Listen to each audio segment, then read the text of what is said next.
এক ফোঁটা পানি নাই, রুহু বেরোয় যায়, পানি পানি বলে চিৎকার করছেন।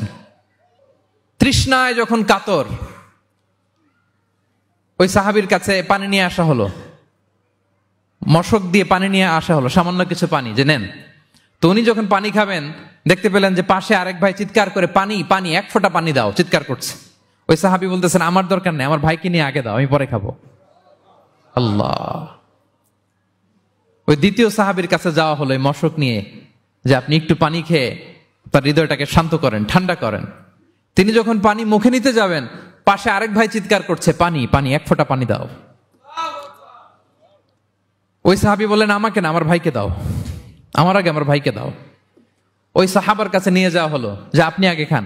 ওই সাহাবীর কাছে পানির মশক নিয়ে যেতে যেতেই উনি শহীদ হয়ে গেলেন। আবার মশক নিয়ে দ্বিতীয় সাহাবীর কাছে আসতে না আসতে দ্বিতীয় সাহাবীও শহীদ হয়ে গেলেন। প্রথম যিনি চিৎকার করছিলেন তার কাছে আবার মশক নিয়ে যেতে না যেতে তিনিও শহীদ হয়ে গেলেন।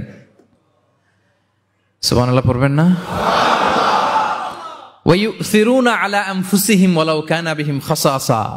নিজেদের প্রয়োজন থাকা সত্ত্বেও মুমিনরা তার অন্য ভাইয়ের প্রয়োজনকে প্রাধান্য দেয়। আল্লাহু আকবার।